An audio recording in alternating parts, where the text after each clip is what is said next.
Hymn to Venus by Sappho. O Venus, beauty of the skies, from 1,000 temples rise, gaily thoughts and gentle smiles, full of love perplexing wilds. O goddess, from my heart remove wasting cares and pains of love. That thou hast kindly heard a song in soft distress preferred, propitious to my tuneful woe, a gentle goddess, hear me now. Destined for pride immortal guest, nor radiant charms confessed. Once didst leave almighty Jove, and all the golden roofs above, to carve a wanton sparrows true, hovering in air they lightly flew. As to my bower they winged the way, I saw the quivering pinions play.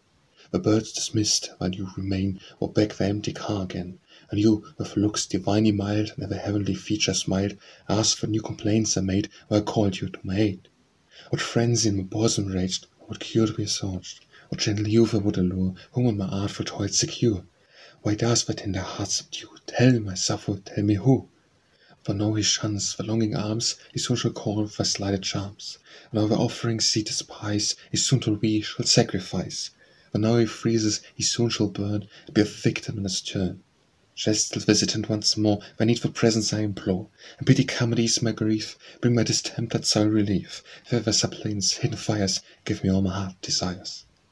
A Lament for Adonis by Sappho. Cyprian, my dainty Adonis is dying. What shall we do? Our limbs let it echo the voices for crying the greenwood through. Our forced maidens smile on the breast, went you the delicate woven west, and wavering wild and high, for Adonis cry. O Sappho, how canst thou chant the bliss of Cyprus after such day as this? O Adonis, for leaves me woe for my lot, and Eros my servant availeth me not. So wails Cyprian, grief distraught. Who shall console me for we? There is none. And erst my god-lover, passionate one, was sworn his jealousy forth to hail Hephaestus my spouse from my palace, if he dared but to lift his eyes unto me.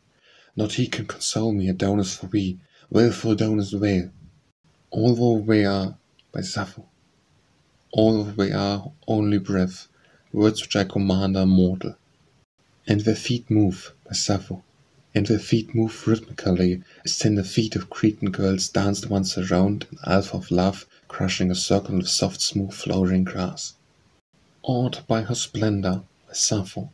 Awed by her splendor, stars near the lovely, moon covers their own bright faces, and she, Adonis, and lights earth for silver.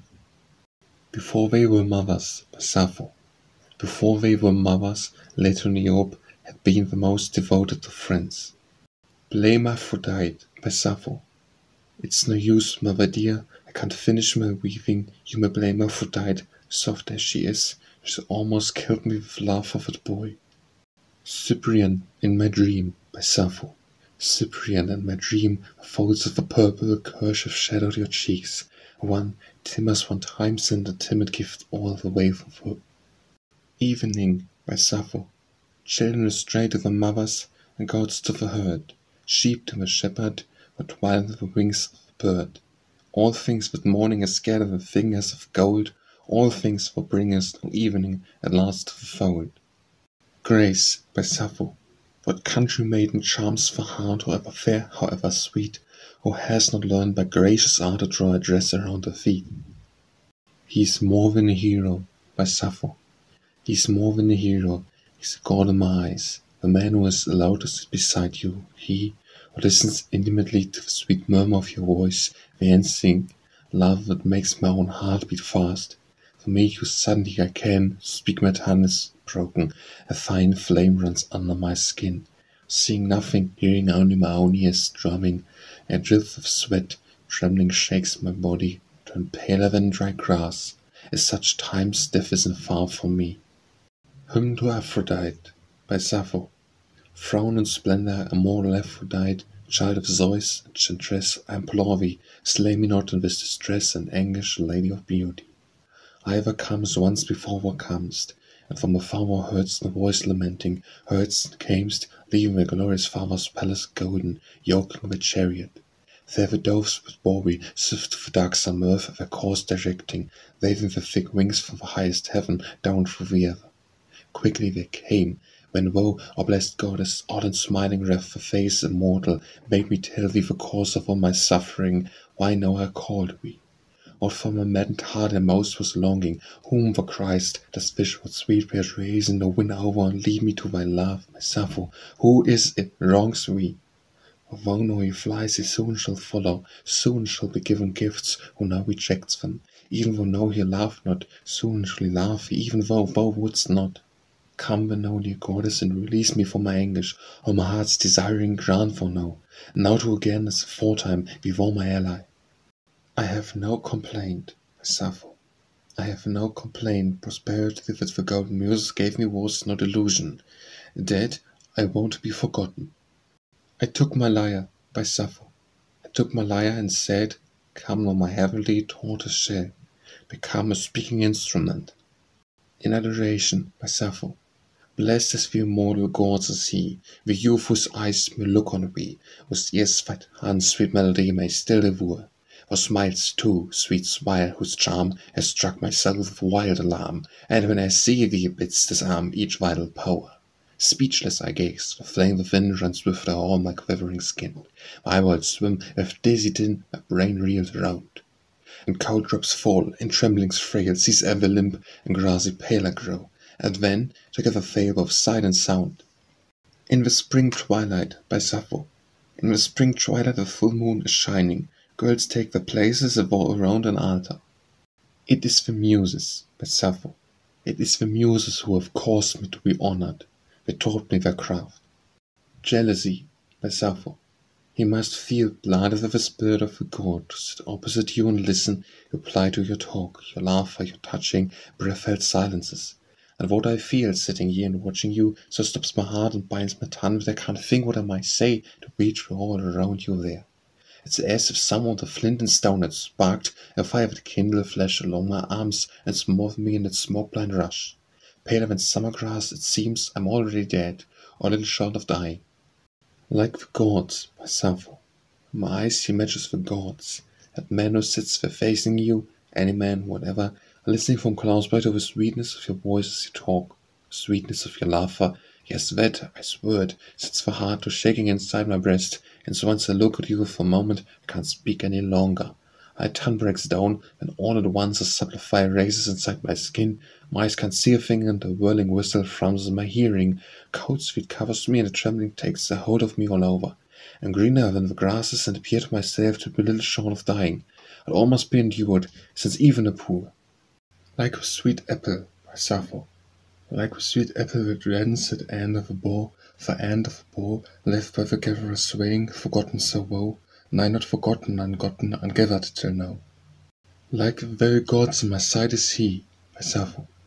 Like the very gods in my sight is he who sits vacant, look in your eyes, who listens close to you, to hear the soft voice, its sweetness, murmur and laugh are all for him. And it breaks my spirit, and neath my breast all the heart is shaken. Let me only glance where you are, the voice dies, I can say nothing, and the lips are stricken to silence. Underneath my skin the tenuous flame diffuses. Nothing shows in front of my eyes, my ears are muted with thunder. And the sweet breaks running upon me, fever shakes my body, pale I turn in grasses. I can feel that I have been changed, I feel that death has come near me. Loneliness, by Sappho. Set are the plates, the moon is down at midnight dark on high. The hours drift by, and here I lie alone. Love, by Sappho. Sweet mother, the idle loom I lean, where the longing for the boy but still remains a dream of loveliness, to fill my soul, my life, and Aphrodite's will. Maidens dancing in moonlight, by Sappho.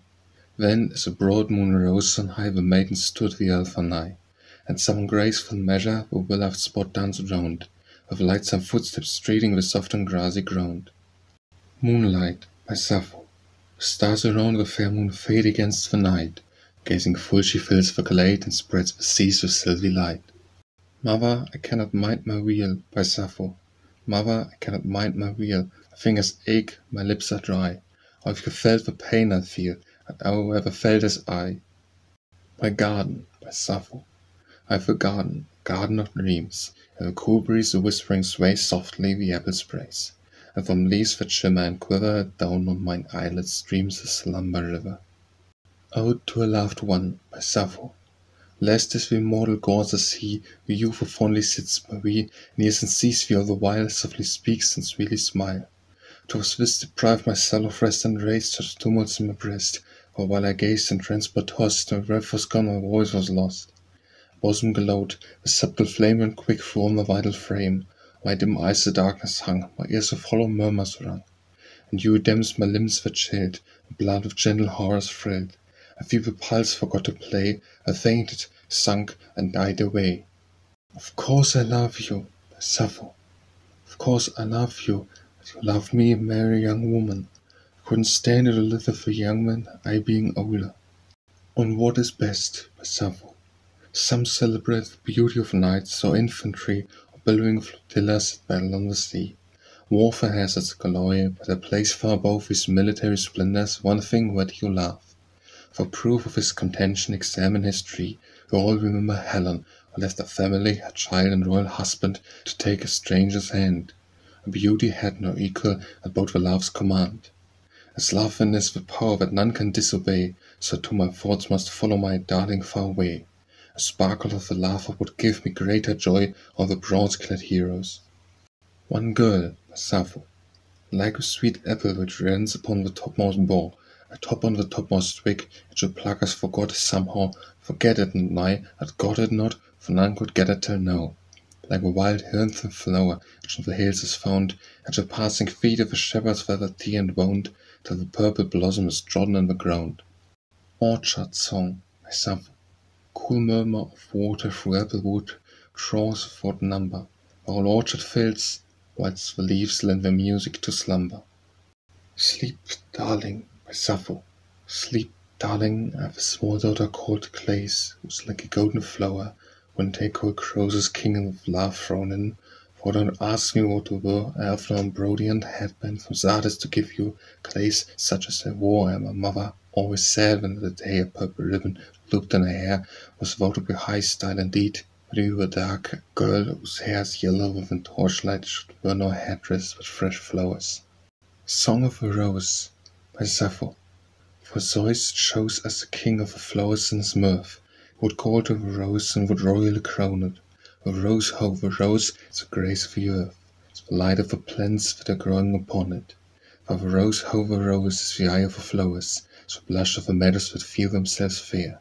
It's the lightning of beauty that strikes with the bowers, and pale lovers that sit in the glow unaware. How the rose breaths of love, how the rose lifts her cup to red lips of cypress invoking for a guest. How the rose, having curled its sweet leaves for the world, takes delight in the motion its petals keep up, as the laughter wind as it laughs from the west. Sounds of Grief, by Sappho. Must I remind you, Glace, that sounds of grief are unbecoming in a poet's household, they are not suitable in ours? Standing by my bed, by Sappho, standing by my bed in golden sandals, dawn is the moment awoke me. Tell everyone, by Sappho, tell everyone now today shall sing beautifully for my friend's pleasure. The Arbor, by Sappho, he seems to be a god, a man facing you, who leans to the close, smiles, and alert and glad listens to your mellow voice. And quickens and laugh at your laughter that stings my breasts, joys my heart if I dare to shock of a glance, I cannot speak. A tongue sticks to my dry mouth, thin fire spreads beneath my skin, eyes cannot see my aching ears draw in the labyrinths. Chill sweat glides down my back, I shake, I turn greener than grass, and either living or dead and cry from the narrow between. The Fisherman's Tomb, by Sappho. Over fisher Pelican's meniscus his father set the oar worn by the wave, the trap and the fishing net. For all men and forever memorials were to be of the luckless life of fisher, the labourer of the sea. The Moon, by Sappho. The stars about the lovely moon fade back and vanish very soon, and round and full her silver face swims into sight and lights all space. Thy form is lovely, by Sappho. Thy form is lovely and thine eyes are honeyed, of thy face the pale light of love lies like a veil, bidding me rise with outstretched hands, poor thee Aphrodite stands. To a bride, by Sappho. Bride, around whom the rosy leaves are flying, sweet image of a Cyprian undying, the bed awaits thee, gown with him lying. Give to a groom thy sweetness, softly sighing. Hesperus and gladness pass before we, and hair of silver fawn bend are we. To a girl in the garden, by Sappho. O soft and dainty maiden, how far I watch you, as amidst the flowers you move and pluck them, singing. My golden when no gold your tresses are, never was harp note like your voice, my love, your voice sweet ringing. To a youth who wooed a woman older than himself, my Sappho, friend whom he not so earnestly, vain is the prayer. Nay, if in truth for loves me, he after spare married eyes suit denied. God chose for thee a younger bride, like a brook to live with thee, an old wife to a young man tied, doomed as the years fleet by to see espoused to gazes hungry-eyed on such as she can never be, the young and fair, and waits to enshroud a clay with glee and graceless there. To an army wife, by Sappho. Some say a cavalry corps, some infantry, some again maintain with the swift oars, for fleet are the finest say on dark earth. I say that whatever one loves is easily proved. And Helen, she who has scanned the flower of the world's manhood, chose at first among men one who laid Troy's honor in ruin, warped to his will, forgetting love to her own blood, her own child, she wandered far with him. So Nectaria, although you being far away forget us, the sound of your footstep, and like glancing in your eyes, would move me more than glitter of Lydian horse or armored tread of mainland infantry. To one false in love, by Sappho. False is fair and forgotten when by we, or haply on another shine, the eyes that once looked into mine, pretence of love, all faithlessly. Out naught I care for such as can true love betray. Love on and was won, your little day, you are naught to me. To one who loved not poetry, by Sappho. While I is dead, there will be no memory left behind of thee or wine in all the earth. Thou didst so bind the roses of peer and streams upon the brow, where doom is now to flit with unknown ghosts in cold and nameless gloom. Tonight I've watched, by Sappho. Tonight I've watched the moon, and when the Pleiades go down, the night is now half gone, youth goes, I am in bed alone. We know this much, by Sappho. We know this much, death is an evil. We have the gods' word for it. We too would die if death were a good thing. We shall enjoy it, by Sappho. We shall enjoy it as for him who finds fault, may silliness and sorrow take him. Wedding Song, by Sappho. Workmen lift high the beams of a roof, menace. Like airs from sky comes the groom for the bride, a menace. But man who must die stands he taller in pride, a menace. With his venom, by Sappho. With venom irresistible and bittersweet, the loosen of limbs, love reptile-like strikes me down. Without warning, by Sappho. Without warning, as the whirlwind swoops on an oak, love shakes my heart. Yea, thou shalt die, by Sappho. Yea, thou shalt die and lie dumb in the silent tomb. Not of thy name shall there be any fame in ages yet to be or years to come. Of the flowering rose, which imperial blows, thou hast no share. When in sad hate's house, unknown and glorious, and with dim shades that wonder where, shalt thou flit forth and haunt the filmy air. You know the place, by Sappho. You know the place. Leave Crete and come to us, waiting the grove is pleasantest. The precincts scared to you, incense smokes from the altar, cold streams murmur through the apple branches, angerous thicket shades the ground, and quivering leaves pour down deep sleep. Meadows where horse have grown sleek among spring flowers, till scans the air, Queen Cyprian, for gold cups of love, stirred into clear nectar. You may forget, but, by Sappho, you may forget, but let me tell you this, someone in some future time will think of us. Youth and age, by Sappho. If love thou hast for me, not hate, rise and find a younger maid. Why no longer will abide the youth and age lie side by side.